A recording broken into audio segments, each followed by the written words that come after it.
നമഃ പരമഋഷിഭ്യോ നമഃ പരമഋഷിഭ്യ. ഗുരുബ്രഹ്മ ഗുരുവിഷ്ണു ഗുരുദേവോ മഹേശ്വര, ഗുരു സാക്ഷാൽ പരം ബ്രഹ്മ തസ്മൈ ശ്രീ ഗുരവേ നമഃ. വക്രതുണ്ഡ മഹാകായ കോടിസൂര്യസമപ്രഭ നിർവിഘ്നം കുരു മേ ദേവ സർവകാര്യേഷു സർവദാ. ലോകാഭിരാമം രണരംഗധീരം രാജീവനേത്രം രഘുവംശനാഥം കാരുണ്യരൂപം കരുണാകരന്തം ശ്രീരാമചന്ദ്രം ശരണം പ്രപദ്യേ.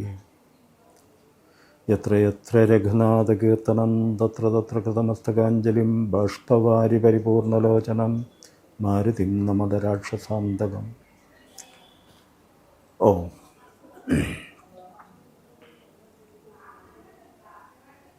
രാമായണം എന്ന ഇതിഹാസ ഗ്രന്ഥം നമുക്ക് അല്പം അവലോകനം ചെയ്യാം. രാമായണത്തിലെ എന്ത് വിഷയം അധികരിച്ച് സംസാരിക്കണം എന്ന് പ്രത്യേകിച്ച് ഒരു നിഷ്കർഷയില്ല.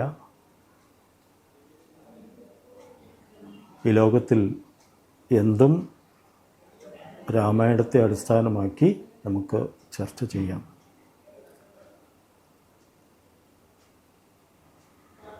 രാമായണത്തെക്കുറിച്ച് ഋഷീശ്വരന്മാർ പറഞ്ഞു വച്ചിരിക്കുന്ന ഒരു തത്വം, എങ്ങനെ രാമായണം പഠിക്കണം എന്നുള്ളത്.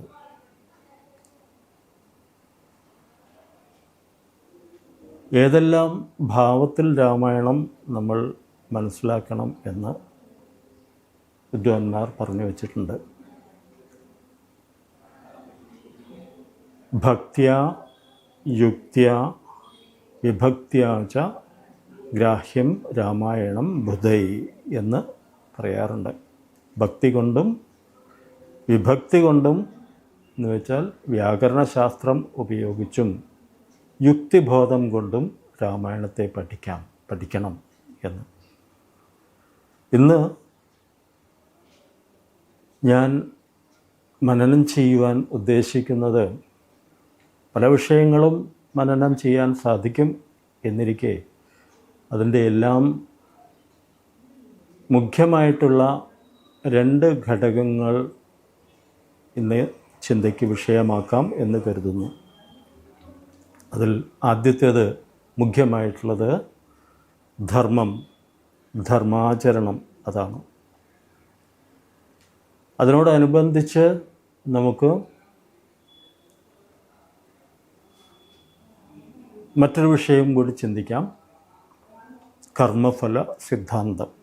ഇത് രണ്ടും ചേർന്ന് പോകുന്നതാണ്, അനുബന്ധിച്ചുള്ളതാണ്. ആദ്യം നമുക്ക് ധർമ്മത്തെക്കുറിച്ചും ധർമാചരണത്തെക്കുറിച്ചും ഒക്കെ ചിന്തിക്കാം. രാമായണം ഒരു ധർമ്മകാവ്യമാണ്. മുഖ്യമായിട്ട് മുഖ്യ വിഷയം ധർമാചരണമാണ്. എന്താണ് ധർമ്മം? എന്താ അധർമ്മം? എങ്ങനെയാ ധർമ്മം ആചരിക്കേണ്ടത്? അധർമ്മത്തെ എങ്ങനെ ഉപേക്ഷിക്കണം എന്നൊക്കെ നമ്മുടെ മുന്നിൽ വ്യക്തമായി കാണിച്ചു തരുന്നത് മഹാകാവ്യമാണ് രാമായണം. ധർമ്മം സാധാരണ ജനങ്ങളിലേക്ക് ധർമ്മം ആചരിക്കൂ എന്ന് പറയുമ്പോൾ മനസ്സിലായെന്ന് വരില്ല എങ്ങനെയാ ധർമ്മം ആചരിക്കുക, എന്താണ് ധർമ്മം എന്ന്. അത് വ്യക്തമാക്കി തരുന്നതാണ് രാമായണം. നോക്കൂ, പണ്ടുകാലത്ത് ഗുരുകുല വിദ്യാഭ്യാസം കഴിഞ്ഞിട്ട് ആ ഗുരുവിൽ നിന്നും പഠിക്കേണ്ടതെല്ലാം പഠിച്ചു കഴിഞ്ഞ് ഒരു ഗുരുദക്ഷിണ സമർപ്പിച്ചിട്ട് ആ വിദ്യാർത്ഥികൾ ആ ഗുരുകുലം വിടുകയാണ്. അപ്പോൾ ചില വിദ്യാർത്ഥികൾ ഗൃഹസ്ഥാശ്രമത്തിലേക്ക് കടക്കും, ചില വിദ്യാർത്ഥികൾ ഹയർ സ്റ്റഡീസിന് മറ്റൊരു ഗുരുവിൻ്റെ അടുക്കിലേക്ക് പോകാൻ സാധ്യതയുണ്ട്. എങ്ങനെയായാലും ആ ഗുരുകുലത്തിൽ നിന്നും ആ ഗുരുവിൻ്റെ അടുക്കൽ നിന്നും പഠിച്ച് പുറത്തിറങ്ങുമ്പോൾ ഗുരുദക്ഷിണ സമർപ്പിക്കുന്ന സമയത്ത് ഗുരു ശിഷ്യന്മാർക്ക് ഉപദേശിക്കുന്ന ഒരു മന്ത്രമുണ്ട്, ഒരു വാക്യമുണ്ട്. തൈത്തരീയ ഉപനിഷത്തിലാണ് ആ മന്ത്രം കാണുന്നത്. ശിഷ്യരെ ഉപദേശിക്കുന്നത് ഗുരു തുടങ്ങുന്നത് തന്നെ ഇങ്ങനെയാണ്: സത്യം വദ, ധർമ്മം ചര. വീണ്ടും ധാരാളം ഉപദേശിക്കുന്നുണ്ട്. സത്യാത്മ പ്രമദിതവ്യം, ഭൂത്യാന പ്രമദിതവ്യം, കുശലാത്മ പ്രമദിതവ്യം എന്ന് പറഞ്ഞുകൊണ്ട് ഉപദേശങ്ങൾ തുടരുന്നുണ്ട്. അവസാനം ഗുരു ഉപദേശിച്ച് നിർത്തുന്ന ഭാഗം നമ്മൾക്ക് സുപരിചിതമാണ്.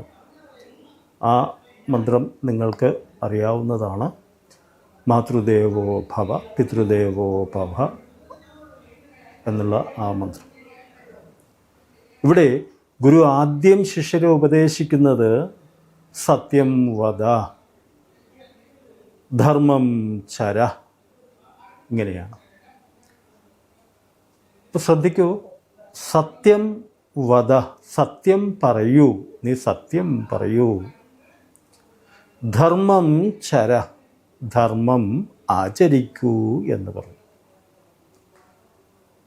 സത്യം പറയുകയും ധർമ്മത്തെ പറയുകയല്ല, ആചരിക്കുക എന്നാണ് പറഞ്ഞത്. വീണ്ടും ഗുരു ആവർത്തിച്ച് പറയുന്നുണ്ട്: സത്യാത് ന പ്രമദിതവ്യം, ധർമാത് ന പ്രമദിതവ്യം. സത്യം പറയുന്നതിൽ നിന്നും നീ ഒരിക്കലും ഉപേക്ഷ വിചാരിക്കരുത്, ധർമ്മം ആചരിക്കുന്നതിൽ നിന്നും നീ ഒരിക്കലും ഉപേക്ഷ വിചാരിക്കരുത്. അപ്പോൾ സത്യം പറയുക, ധർമ്മം ആചരിക്കുക. ഇപ്പം രണ്ടും, സത്യവും ധർമ്മവും ഒന്നാണോ രണ്ടാണോ എന്നുള്ളതാണ്. സത്യവും ധർമ്മവും ഒന്ന് തന്നെ.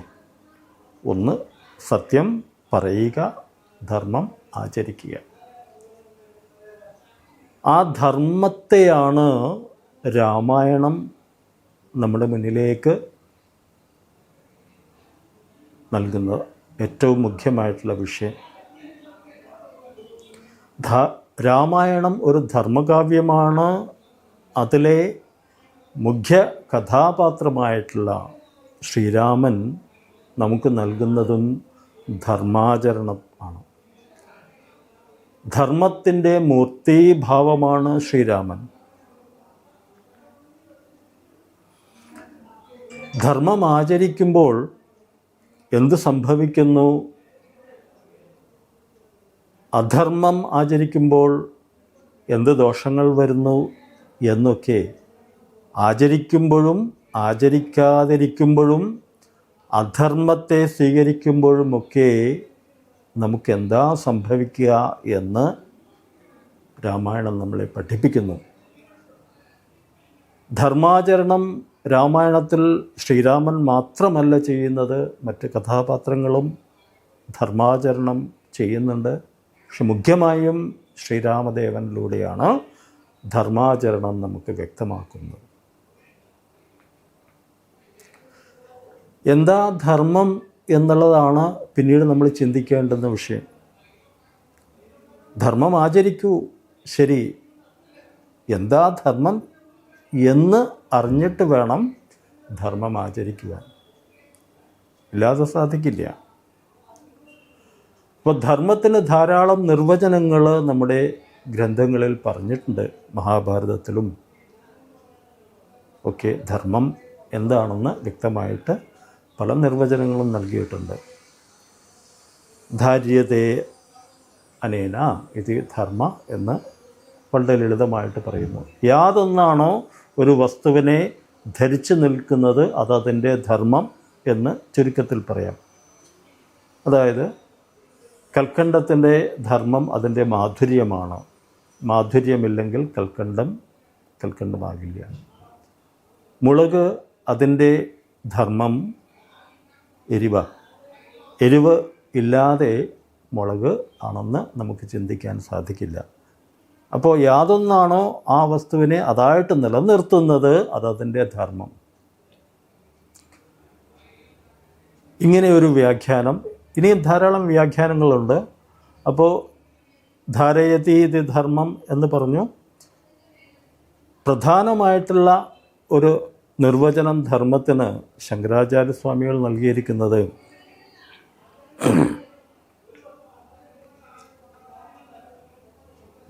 ഈ പ്രപഞ്ചത്തിലെ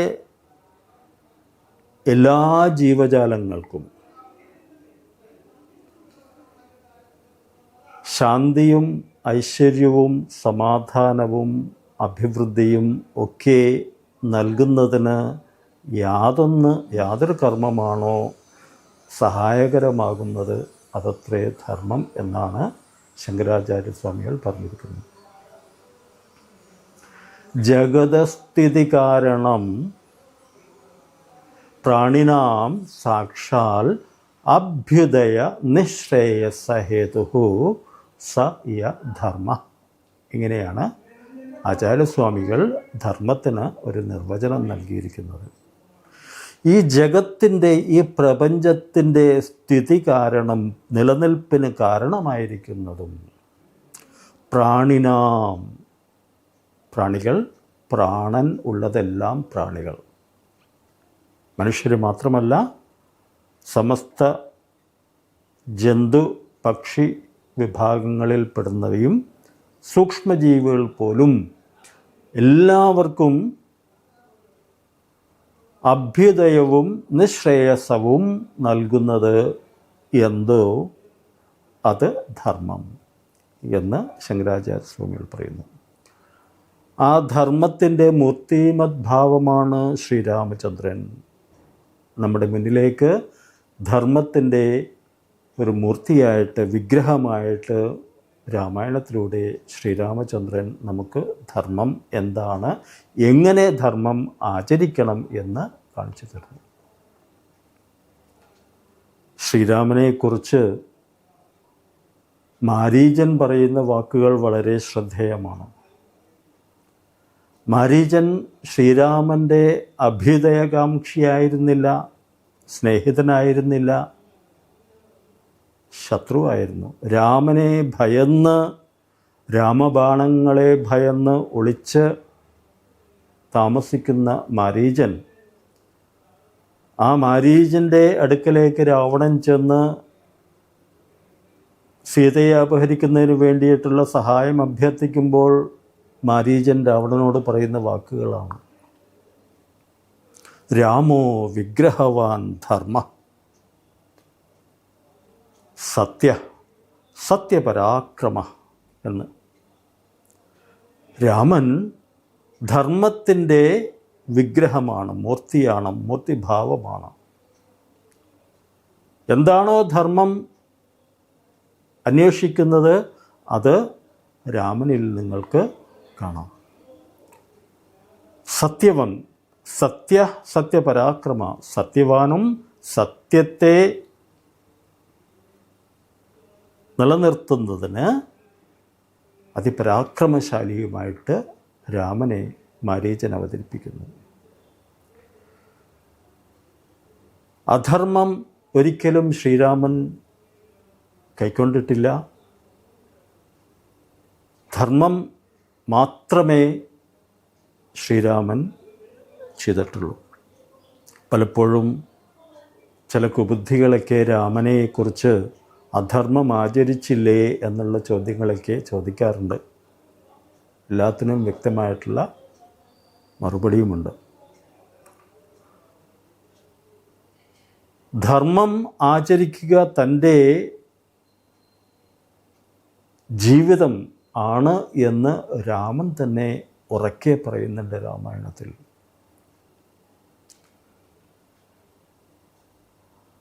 കൈകേയി മാതാവിൻ്റെ അടുക്കൽ രാമൻ ചെല്ലുന്നു. അല്ലയോ ദേവി, എന്താണ് മഹാരാജാവ് തൻ്റെ പിതാവ് ഇങ്ങനെ ദുഃഖിച്ചിരിക്കുന്നത്? അതിൻ്റെ കാരണം എന്താണെന്ന് അറിയുവാൻ വേണ്ടി ആഗ്രഹമുണ്ട് എന്ന് പറയുമ്പോൾ കൈകേയി മാതാവ് കാരണം പറഞ്ഞു. മുമ്പ് 2 വരങ്ങൾ എനിക്ക് ദശരഥ മഹാരാജാവ് നൽകിയിരുന്നു.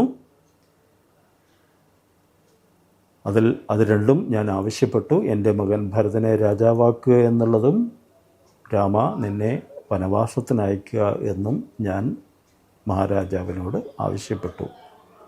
അതുകൊണ്ടാണ് മഹാരാജാവ് ദുഃഖിച്ചിരിക്കുന്നത്. ഈ ഒരു സന്ദർഭത്തിൽ തനിക്ക് അവകാശപ്പെട്ട മൂത്ത പുത്രൻ എന്ന രീതിയിൽ അയോധ്യാധിപതിയാകുന്നതിന് ദശരഥന് ശേഷം അനന്തരാവകാശിയായിട്ട് രാമനാണ് രാജ്യം ഭരിക്കേണ്ടത്. അതിന് തീരുമാനമെടുത്തിട്ട് ആ രാജ്യഭരണം തന്നിൽ നിന്നും കൈവിട്ടു പോവുകയാണ് എന്നറിയുന്ന നിമിഷവും ശ്രീരാമൻ പറയുന്ന വാക്കുകൾ വളരെ ശ്രദ്ധേയമാണ്.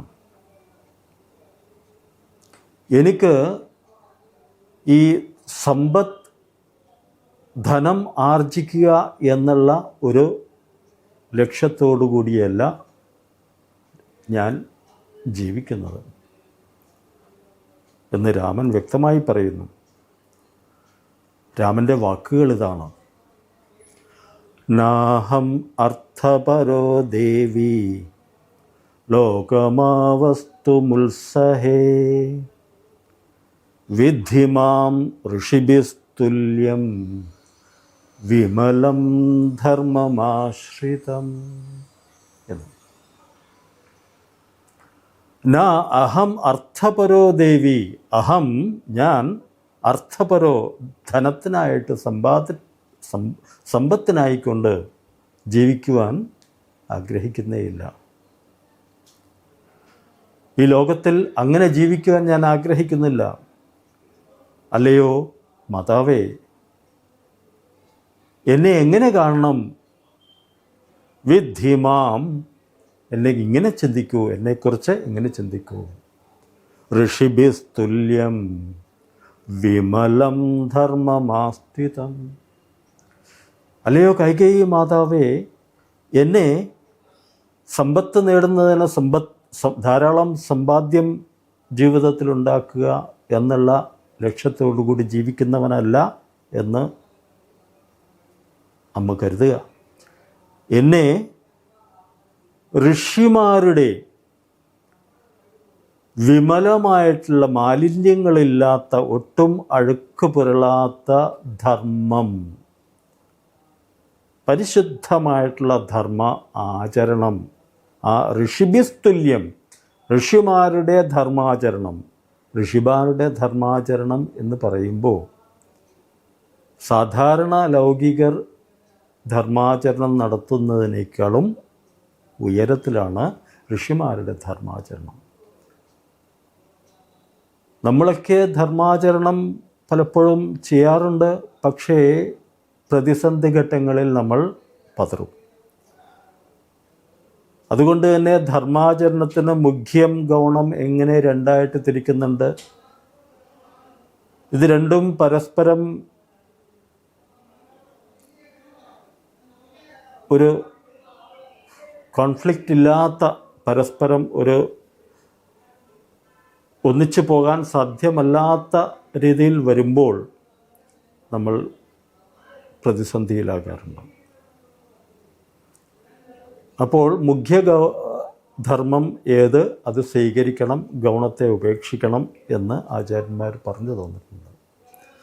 ഋഷിമാരുടെ ധർമ്മം, അവർ ഈ ലോകത്തിന് തന്നെ മംഗളം വരണം എന്നുള്ള ചിന്തയോടുകൂടി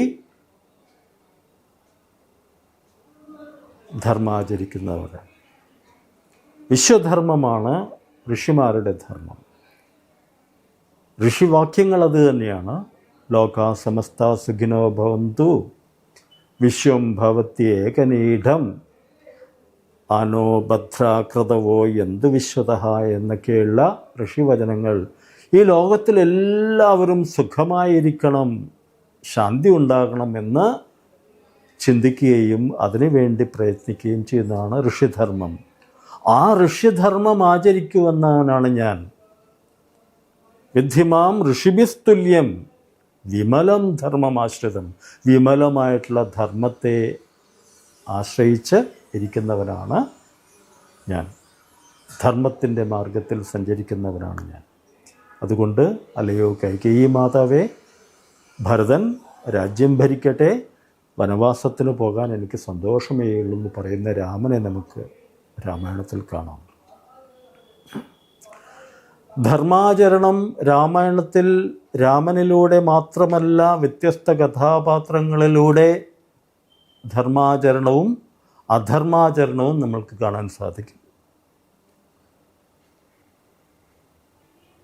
ധർമ്മവിഗ്രഹമാണ് രാമൻ എന്ന് പറയുമ്പോൾ രാമൻ ധർമ്മം എങ്ങനെ ആചരിച്ചു? ചില സന്ദർഭങ്ങളിൽ രാമൻ അധർമ്മം പ്രവർത്തിച്ചു എന്ന് പറയുന്ന ഘട്ടങ്ങളിൽ പോലും രാമായണം സൂക്ഷ്മമായിട്ട് നമ്മൾ പഠിക്കുകയാണെങ്കിൽ രാമൻ ചെയ്തത് ധർമ്മം തന്നെയാണ് എന്ന് രാമായണത്തിൽ നമുക്ക് കാണാൻ സാധിക്കും. ഏറ്റവും പ്രധാനപ്പെട്ട രണ്ട് ഘടകങ്ങൾ, രണ്ട് സന്ദർഭങ്ങൾ, ഒന്ന് ബാലിയെ ഒളിയമ്പ് ചെയ്യുന്നതാണ്.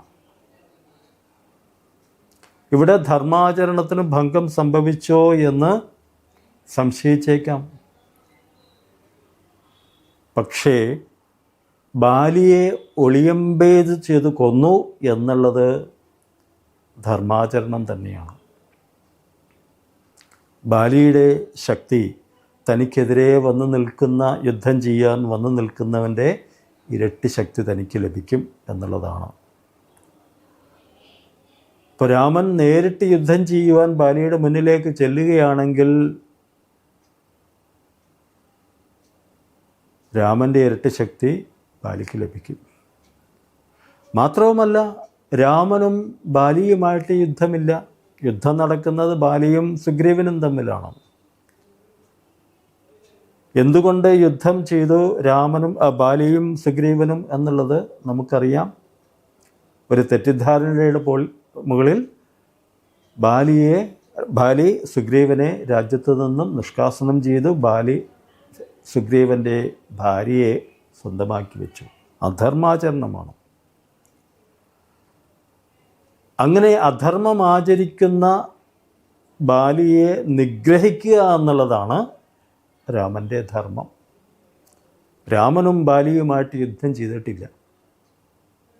യുദ്ധം ബാലിയും സുഗ്രീവനും തമ്മിലാണ്. പക്ഷേ അധർമ്മം ആചരിക്കുന്ന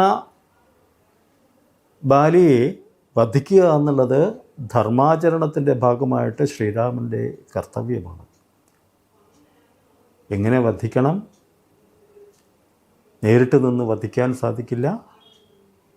അതുകൊണ്ട് വൃക്ഷത്തിൻ്റെ മറവിൽ നിന്ന് അമ്പെയ്ത് വധിച്ചു. തെറ്റല്ല, ധർമാചരണം തന്നെയാണ് ചെയ്തിരിക്കുന്നത്. അധർമ്മം ആചരിക്കുന്നവനെ ഹനിക്കുക,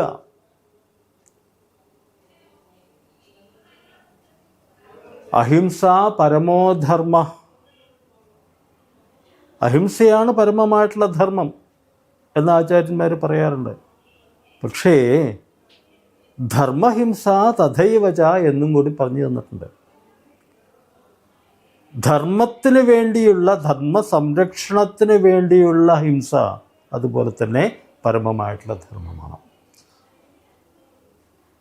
ബാലിയോട് നേരിട്ട് ഏറ്റുമുട്ടാൻ സാധിക്കില്ല, പ്രതിയോഗിയുടെ ഇരട്ടി ശക്തി ബാലിക്ക് ലഭിക്കും എന്നുള്ളൊരു വരം ബാലിക്ക് ലഭിച്ചിരിക്കെ ഒരിക്കലും നേരിട്ട് ബാലിയെ എതിർക്കാൻ സാധ്യമല്ല. പക്ഷേ അധർമ്മിയായിട്ടുള്ള ബാലിയെ വധിക്കേണ്ടതും ആവശ്യമാണ്. അതേ രാമൻ ചെയ്തിട്ടുള്ളൂ. രാമൻ ധർമ്മം ചെയ്തു എന്ന് അധർമ്മമല്ല രാമൻ ചെയ്തത്, ധർമ്മസംരക്ഷണം മാത്രമാണ് രാമൻ ചെയ്തതെന്ന് ബാലി തന്നെ തൻ്റെ വാക്കുകളിലൂടെ രാമനോട് പറയുകയും ചെയ്യുന്നുണ്ട്. തൻ്റെ തെറ്റിന് ക്ഷമായാചനം ചോദിക്കുകയും ചെയ്യുന്നുണ്ട് ബാലി. സത്യത്തെ, ധർമ്മത്തെ നിലനിർത്തുന്നതിനായി ആയുധവുമേന്തി നടക്കുന്നവനാണ് ഞാൻ എന്ന് രാമൻ എപ്പോഴും പറയും. രണ്ടാമത്തെ ഒരു സന്ദർഭം സീതാപരിത്യാഗമാണ്. ഈ സീതാപരിത്യാഗ വേളയിൽ രാമൻ അധർമ്മം, ഗർഭിണിയായിട്ടുള്ള ഭാര്യയെ വനത്തിൽ ഉപേക്ഷിച്ചുവല്ലോ എന്ന് പലപ്പോഴും വിമർശകർ ചൂണ്ടിക്കാണിക്കാറുണ്ട്. ഇവിടെയാണ് മുഖ്യധർമ്മവും ഗൗണധർമ്മവും തമ്മിൽ പരസ്പരം കൂട്ടിമുട്ടിയിട്ട് നമ്മൾ സാധാരണഗതിയിൽ പ്രതിസന്ധിയിലാകുന്നത്. പ്രതിസന്ധി ഘട്ടങ്ങളിൽ ഏതു സ്വീകരിക്കണം എന്നാൽ മുഖ്യധർമ്മം സ്വീകരിക്കണം, ഗൗണത്തെ ഉപേക്ഷിക്കണം. ഏതോ ഒരു അലക്കുകാരൻ്റെ വാക്കുകൾ കേട്ടിട്ട് ചാരന്മാർ വന്ന് പറഞ്ഞതനുസരിച്ചിട്ട് രാജാവായിട്ടുള്ള രാമൻ തൻ്റെ പത്നിയെ ഉപേക്ഷിക്കുവാൻ തീരുമാനിക്കുന്നു. എന്താ കാരണം? ഇവിടെ രണ്ട് ധർമ്മങ്ങളും, ഒന്ന് സീതയുടെ ഭർത്താവായിട്ടുള്ള രാമൻ, ഭർത്താവ് ഭാര്യയെ ഉപേക്ഷിക്കുക അല്ലെങ്കിൽ ഈ ഒരു ധർമ്മം അവിടെ വരുന്നു. ഭാര്യയുടെ സംരക്ഷണം, അതിന് ഭംഗം വരുത്തുന്ന ഭാര്യയെ ഉപേക്ഷിക്കുക എന്നുള്ള ഒരു രംഗം വരുന്നു. അതേസമയം ഒരു രാജാവ് എന്ന രീതിയിൽ മുഖ്യധർമ്മവും അവിടെ വരുന്നു. കാരണം രാജാവ് എപ്പോഴും സംശയത്തിന് അതീതമായിരിക്കണം. രാജാവിൻ്റെ സത്യധർമ്മ പരിപാലനത്തിന് ഒരു പ്രജയ്ക്കും ഒരു സംശയവും ഉണ്ടാകാൻ പാടില്ല. അത് മുഖ്യധർമ്മമാണ്. കാരണം രാജാവോ അതുപോലെ ശ്രേഷ്ഠജനങ്ങൾ എന്ത് ആചരിക്കുന്നുവോ അതനുസരിച്ചിട്ടാണ് മറ്റുള്ളവരും ആചരിക്കുക. നമ്മൾ സാധാരണ പറയാറുണ്ട് യഥാ രാജ തഥാ പ്രജ എന്ന്, അല്ലേ? രാജാവ് ഇത്തരമൊരു അപവാദം കേട്ടിട്ടും സീതയെ ഉപേക്ഷിക്കാൻ തയ്യാറാകാതെ സംരക്ഷിക്കുകയാണെങ്കിൽ പ്രജകൾ പിന്നീട് അതെങ്ങനെയായിരിക്കും ഏറ്റെടുക്കുക? ഒരു രാക്ഷസൻ്റെ കൊട്ടാരത്തിൽ കഴിഞ്ഞ രാവണൻ്റെ കൂടെ ഇത്രയും നാൾ കഴിഞ്ഞതും സീതയെ രാമന് സ്വീകരിക്കാമെങ്കിൽ, ഉപേക്ഷിക്കാതെ സ്വീകരിക്കാമെങ്കിൽ നിങ്ങൾക്കും അതാവാം എന്നുള്ള ഭാവത്തിലേക്ക് അധർമ്മ ചിന്തകൾ ജനങ്ങളുടെ ഇടയിലേക്ക് എത്തിച്ചേരും. അപ്പോൾ ശ്രേഷ്ഠജനങ്ങൾ എന്താണോ ആചരിക്കുന്നത് അതാണ് മറ്റുള്ളവർ പിന്തുടരുക എന്നുള്ളത് ഭഗവാൻ ഭഗവത്ഗീതയിൽ നമുക്ക് ഉപദേശിച്ചു തരുന്നുണ്ട്. യദ് യദ് ആചരത് ശ്രേഷ്ഠ തത് തത് ഏവ ഇതരോ ജനാഃ സ യത് പ്രമാണം ഗുരുതേ ലോകഃ തദനുവർത്തതേ എന്ന്. ശ്രേഷ്ഠജനങ്ങൾ എന്ത് ആചരിക്കുന്നുവോ അത് മറ്റുള്ളവർ സ്വീകരിക്കുന്നു, അനുകരിക്കുന്നു. അവൻ ആ ശ്രേഷ്ഠജനങ്ങൾ എന്താണോ പ്രമാണമായി കരുതുന്നത് അതുതന്നെയാണ് മറ്റു ജനങ്ങളും അനുകരിക്കുന്നത് എന്ന് ഭഗവത്ഗീതയിൽ ഭഗവാൻ നമ്മൾ ഉപദേശിക്കുന്നുണ്ട്. അപ്പോൾ ശ്രേഷ്ഠരായിട്ടുള്ള ജനങ്ങൾ, നേതൃസ്ഥാനത്തുള്ളവർ, രാജാക്കന്മാർ ആചരിച്ച് കാണിക്കേണ്ടതാണ് ധർമ്മം. എങ്കിലേ ജനങ്ങളും ആചരിക്കുകയുള്ളൂ.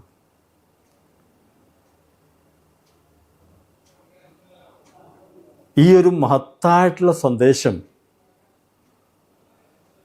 യദ് യദ് ആചരത് ശ്രേഷ്ഠ തത് തത് ഏവ ഇതരോ ജനാഃ സ യത് പ്രമാണം കുരുതേ ലോകസ്തദനുവർത്തതേ എന്നുള്ള ഈ ഒരു വലിയ തത്വം ശ്രീരാമൻ അനുവർത്തിക്കുകയാണ്. ധർമാചരണം തന്നെയാണ് ശ്രീരാമൻ ചെയ്തിരിക്കുന്നത്. ഇനിയും ധാരാളം സന്ദർഭങ്ങൾ ധർമാചരണത്തിൻ്റെ ഭാഗമായിട്ട് രാമായണത്തിൽ ചിന്തിക്കാനുണ്ട്. രാമനെ കൂടാതെ മറ്റ് കഥാപാത്രങ്ങളും ധർമാചരണം നടത്തുന്നതിൻ്റെയും രംഗങ്ങൾ നമുക്ക് ധാരാളമായിട്ട് രാമായണത്തിൽ കാണാം. ഇപ്പോൾ ധർമ്മം എന്താണ്, ഈ പ്രപഞ്ചം ഒത്തൊരുമയോടുകൂടി എല്ലാവർക്കും ഐശ്വര്യവും അഭിവൃദ്ധിയും നൽകുന്ന രീതിയിൽ എന്ത് കർമ്മം അനുഷ്ഠിക്കണമോ അതാണ് ധർമ്മം എന്ന് ചുരുക്കത്തിൽ നമ്മൾ മനസ്സിലാക്കി. അതിൻ്റെ മൂർത്തിമത് ഭാവമാണ് ശ്രീരാമൻ എന്ന് മാരീചിൻ്റെ വാക്കുകളിലൂടെയും രാമൻ്റെ പ്രവൃത്തികളിലൂടെയും രാജ്യം തനിക്ക് വെച്ച് നീട്ടിയ രാജ്യം ഉപേക്ഷിക്കുന്നു, സന്തോഷത്തോടുകൂടി വനവാസത്തിന് പോകുന്നു. പിന്നീട് ബാല്യനിഗ്രഹവും സീതാപരിത്യാഗവുമെല്ലാം ധർമ്മത്തെ മുറുകെ പിടിച്ചുകൊണ്ട് തന്നെയാണ് ശ്രീരാമൻ ചെയ്തിട്ടുള്ളത് എന്ന് നമുക്ക് കാണാൻ സാധിക്കും. ഇതാണ് കൂടുതൽ ഇനിയും രാമായണത്തിലെ ധർമ്മ ചിന്തകളെക്കുറിച്ച് പറയാനുണ്ട്. ഇവിടെ ഇന്ന് ഇത്രയും ചിന്തിച്ച് നിർത്താം. നമസ്തേ.